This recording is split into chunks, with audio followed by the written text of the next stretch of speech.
नाज़रीन, कुछ आम तरीन खबरें हैं आपके सामने रख देते हैं। आपको याद होगा कि मरियम साहबा आजकल यूनिवर्सिटीज के दौरे कर रही हैं और जाकर तालिबा से खिताब कर रही हैं और उनसे बातचीत कर रही हैं।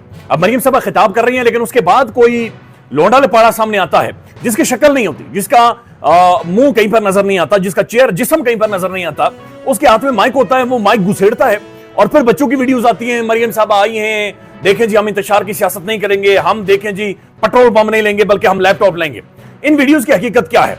रफ्तार ने उन्हीं यूनिवर्सिटीज में जाकर एक सर्वे किया है और रफ्तार वालों ने जाकर पूछा कि मरियम साहबा यहां पर तकरीर करने आ रही हैं, आप लोगों की सोच क्या है? और फिर ये कौन है जो किन लोगों को, नौजवानों को लाता है और फिर किस तरीके से उन्हें दबाव में लाकर उनसे वीडियोस बनवाता है। रफ्तार की ये वीडियो का एक छोटा सा क्लिप देख लें कि नौजवान असल में मरियम साहबा के बारे में क्या समझते हैं। मैं तो नहीं सुनूंगी, अपना टाइम ज़ाया कर रही हूँ। मैं तो कहता हूँ उनको घर के काम करने चाहिए। क्या कहना चाहेंगे, वो आपकी यूनिवर्सिटी में आ रही है? हाँ, ये तो बेहतर है, बहुत एक्साइटेड है हम। अच्छा, आपको लगता है वो रोल मॉडल है? नहीं, तो बड़ी एक्साइटमेंट किस चीज़ की? वो तो मैंने झूठ बोला था। आपकी यूनिवर्सिटी ने लेक्चर के लिए इनवाइट किया है। मैं तो नहीं जा रहा, मुझे नहीं समझ आ रहा कि कौन लोग उनको रोल मॉडल समझते हैं। नाज़रीन, ये सिर्फ नौजवान नहीं है बल्कि पाकिस्तान के प्रोमिनेंट जर्नलिस्ट मंसूर अली खान साहब ये खुद भी दावा करते हैं और ये सच भी है कि हालिया दिनों में सबसे ज्यादा यूनिवर्सिटीज के दौरे इन्होंने किए हैं, सबसे ज्यादा दौरे इन्होंने किए। इन्होंने मरियम साहबा को चैलेंज किया कि जनाब आप मुझे मौका दे दें। ये जो कुछ आप कर रहे हैं कि अपना वीडियो बनाकर जारी कर देते हैं और उसके बाद एक टोटा जारी हो जाता है, ये मुझे मौका दें, मैं खुद यूनिवर्सिटीज में जाता हूं, मैं वीडियोस बनाता हूं और फिर पता चलता है कि जनाब ये किस तरह से मामला चलते हैं। मंसूर अली खान साहब को भी सुन लें। आप अगली यूनिवर्सिटी में जाएंगी ना, जरा मुझे इजाजत दीजिए, मैं आता हूँ वहाँ पे। मैं आप जिस यूनिवर्सिटी में भी जाएंगे आप जरा मुझे इजाजत दीजिए, मैं खुद वहाँ पे आऊँगा, मैं माइक लेकर आता हूँ, मैं अपना कैमरा क्रू लेकर आता हूँ। आपका खबरदार कोई बंदा मेरे करीबी ना है और उसके बाद मैं स्टूडेंट से बात करूंगा और वो भी आपके जाने के बाद, आपके होते हुए नहीं, आपके जाने के बाद। And then I will see what is the reaction of the students.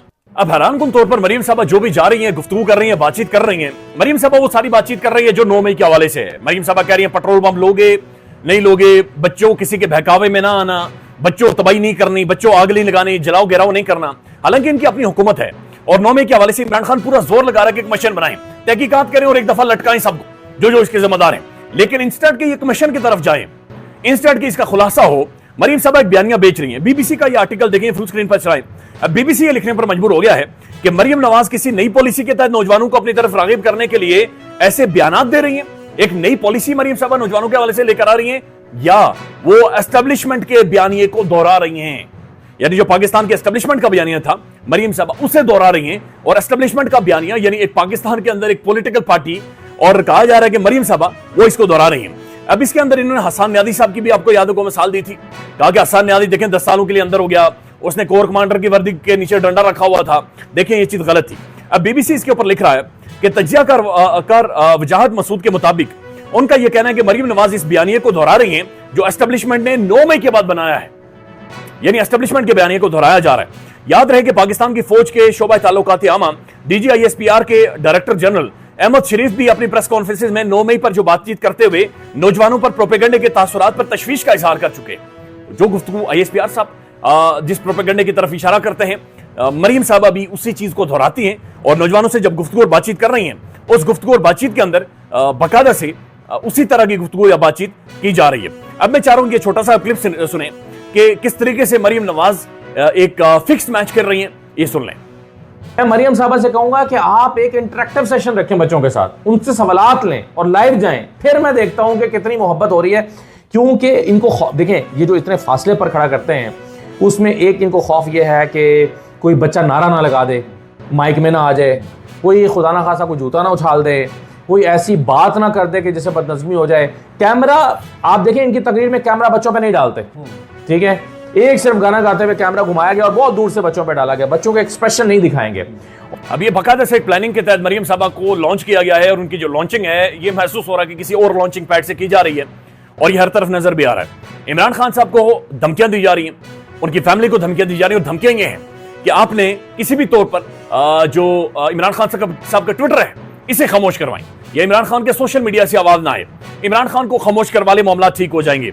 Irfan Siddiqui साहब भी ऐसी बातचीत करते हैं, राना सनाउल्लाह साहब भी करते हैं। मैं आप चाहता हूं कि ये आप असदुल्ला खान साहब का क्लिप सुने जिसमें बाकायदा से थ्रेट किया जा रहा है कि इमरान खान की या फिर उनकी फैमिली की AI जनरेटेड वीडियोस जारी कर दी जाएंगी अगर वो खामोश ना हुए।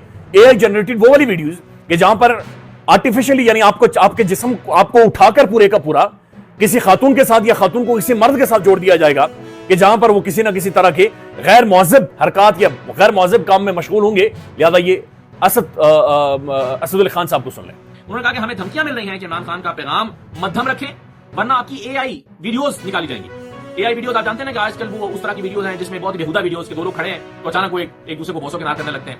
वो एआई से बनाई गई वीडियोस हैं। एक शख्स खड़ा है, कोई खातून खड़ी है, कोई मर्द खड़ा है, तो वो उसको हालांकि वो पिक्चर है लेकिन उसमें से उठा के एक बंदा दूसरे को अपनी गोद में उठा लेता है। तो इस तरह की और फिर नंगी और गंदी वीडियोस एआई से जनरेट की जा रही हैं।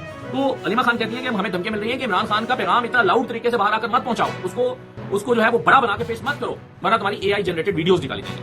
नाज़रीन, उबैद भट्टी साहब लिखते हैं, कैसा हसीन इत्तेफाक है कि इमरान खान के ट्विटर अकाउंट और इससे होने वाली ट्वीट पर नवाज शरीफ के तर्जुमान सेनेटर इरफान सिद्दीकी, शेर अफजल मरवत और फवाद चौधरी का एक ही मौकफ है।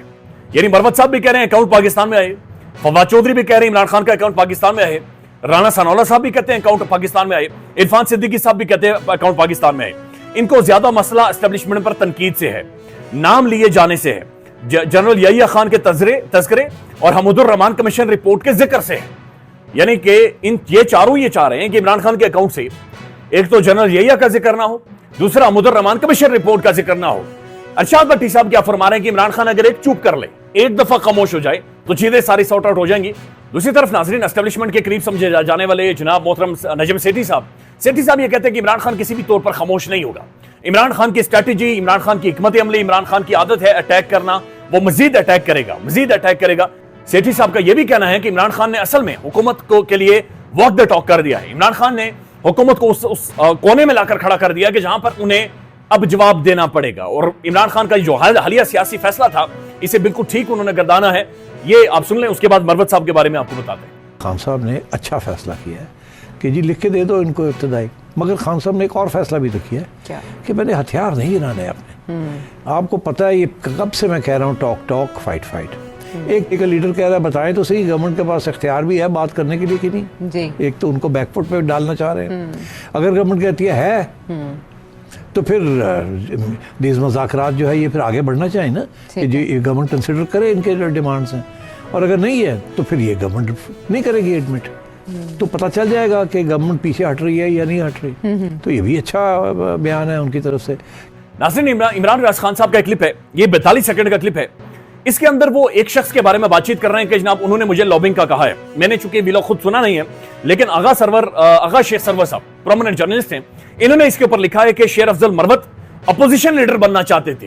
यानी मरवत साहब अपोजिशन लीडर बनना चाहते थे और मुझे लॉबिंग करना, यानी इमरान रियाज खान साहब को, पाकिस्तानी सहाफत के सूरज को वो ये कह रहे हैं कि आप मेरे लिए लॉबिंग करें, मैं अपोजिशन लीडर बनना चाहता हूं, मैं हुकूमत के ऊपर चढ़ाई करूंगा।